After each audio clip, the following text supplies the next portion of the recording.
The Duke mentioned his desire to iron out his differences with his UK relatives in a number of interviews released in January, when he was promoting his book.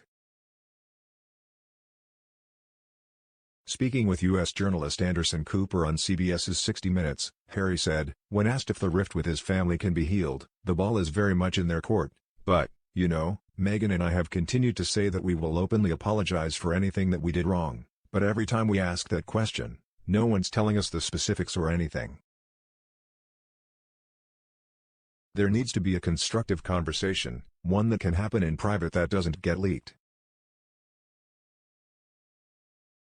Speaking to The Telegraph's Brian E. Gordon, Harry also addressed directly the firm saying, because you know what you did, and I now know why you did it.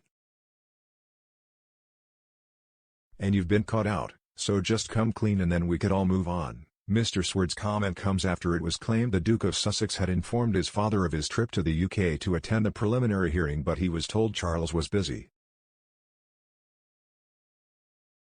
On Monday, it was claimed both King Charles and Prince William were neither in London nor in Windsor, with the Prince of Wales believed to be spending privately half-term with his children and wife. King Charles and Queen Camilla have left the UK today for their first tour of Germany in their new roles. The Duke of Sussex is not as brave as he makes out he is, a royal author has claimed. Prince Harry's return to the UK would have coincided with the beginning of King Charles and Queen Camilla's tour to France, had it not been cancelled due to the ongoing protests across the country against a proposed pension reform.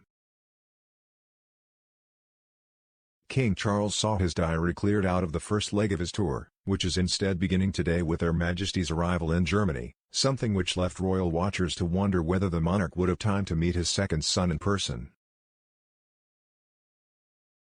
However, royal commentator Ingrid Seward said it is likely the sovereign's time was immediately occupied by other engagements.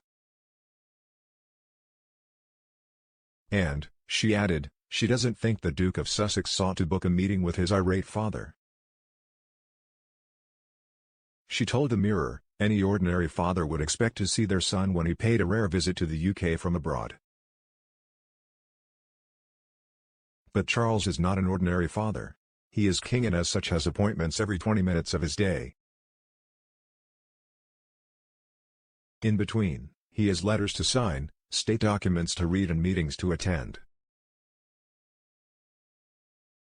When the state visit to France was cancelled, his diary was immediately filled with urgent pending issues. The commentator added being king isn't a part-time post, before claiming it is unlikely the head of state wants a confrontation with his second son after he attacked the firm and its members in his memoir, Spare. She continued, Charles and Camilla were due to be out of the country when he arrived in the UK.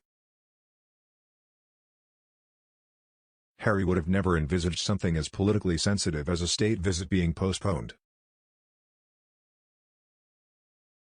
Harry is not quite as brave as he makes out he is. However much noise he might have made about wanting a discussion, being ushered into Clarence House to meet with an irate and disappointed father was almost certainly not on his agenda. Ms. Seward referred to Prince Harry's public request for a meeting with key members of the royal family to discuss his and the Duchess of Sussex row with the firm.